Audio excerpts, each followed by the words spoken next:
Ayong buntag sa tanan natay unit nga ipakita o kini nga unit was ordered by Mr. Perez for kini siya Hyundai Porter 2 na single cab.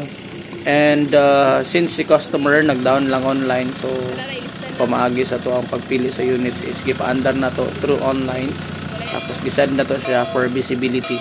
So mo na siya ang unit ngayang gipili. As you could see, grabe kahinog sa chassis. So fresh from Korea gini siya. So kini siya is 10 feet long ang iyang bed, na siya back seat, and ang makina ni is D4CB 2.5 timing chain, and nakaayos ani niya is ang highlight is timing chain siya. So gwapo kani siya pangkargada. Ang color nga napili ni customer is orange tapos black sa ibabaw. So it's a two-tone unit.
Start na tag-recon, and sa process ato ang pag-recon, of course kailangan nato hinluan ang tangke, tapos ilisa na to oil filter at saka fuel filter. So duha ang atong iilis na fuel filter at saka oil filter. Dapat bago kayo. Yun siya diri nga part man ni siya og kuan buffing, sinaw kayo pwede sa minan. Tapos apply na ta butang tag oil. Ang kaya ni butang is up to 6.5 liters. Kini nga time nag-road test na ta. So ang road tesana na mo diriya guys is 17 kilometers na uphill, then 17 kilometers pod nga downhill. So matesting din ang temperature, ang iyang kusog o ang iyang speed. So man na siya road test. Ang pag-road test ani grabe ka power o grabe ka kusgan sa makina sa to ang unit. Pasaka, pasubida, gwapo po kayo brake. Then kini personal pud ni nga request ni customer, ang itawag nga mudguard, one piece. Nagbutang pud si customer og tubular pipe and grills. So these are included on the registration. So nakalagay doon sa rehistro is with detachable tubular pipe and grills. Kay importante kayo nga ibutang gyud nato sa rehistro para dili madakpan. Apply pud ta og chrome accessories. So, ako nag-apply aning chrome accessories guys, kay medyo lisod-lisod ni siya itaod, kay once mapilit na dili na siya pwede tanggalon. Yan. Tapos ang gipili ni customer nga design is just plain setup. Nalay nakabutang Porter 2 then turbo intercooler sa ubos.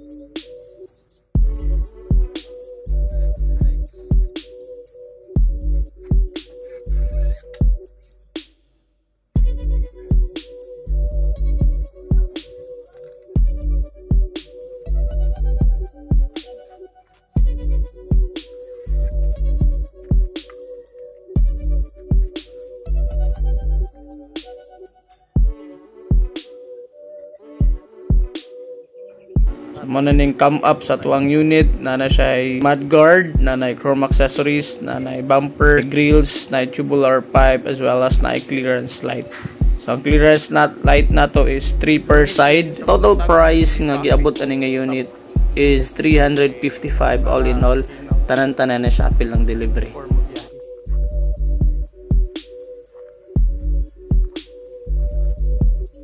So this unit is really good for hauling and tracking services, as well as for family service. Morning sulod na to, naka leather seat cover na, and ang color sa ato ang dashboard as well as atong mga door pad is kahawig lang sa original color sa customer. So kini nga time is nagpatubil na midriya sa katubilanan, and padulong namin yung Valencia Bukidnon. So si customer is layo-layo pagigikanan, I think Pagadian pa sila. Pero mag-meet up lang mi sa Valencia Bukidnon. So meet halfway mi. Sinaw yung unit. Brand new. Biyahe nimi guys, ang mga old tire is gipangayo ni customer. So biyahe nami padulong Bukidnon. So from Davao to Valencia, roughly nasa mga almost 4 hours pag kusog-kusog lang dagan. So mao ni ang porma o ang itsura sa atuang unit if magdagan siya sa main highway. So nanami diri sa boundary sa Davao o Bukidnon, Davao province o Bukidnon province. Tapos namin nakita Andrea guys, so kanang green amo nang 1 year nga customer. So gwapo gyapon kaayo, 4x4 taga Bukidnon ni sila. Timingan na kadungan na mo diri sa may traffic light.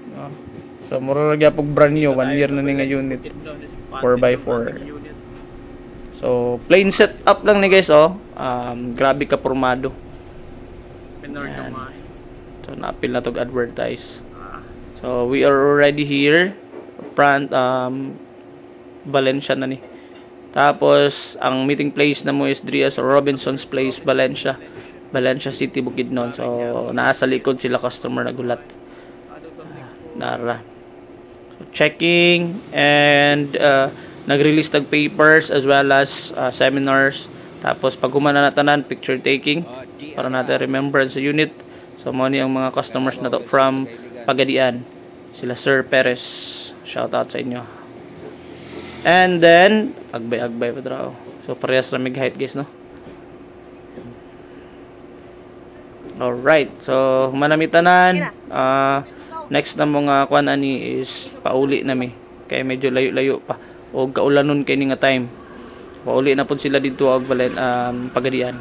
So layo-layo pa gid to ilang biyahe guys, napas siguro sa mga 9 hours. Ulan na jud. Alright, bye-bye kayo. Salamat kayo sa pagsalig. And naka-convoy ni sila og Suzuki.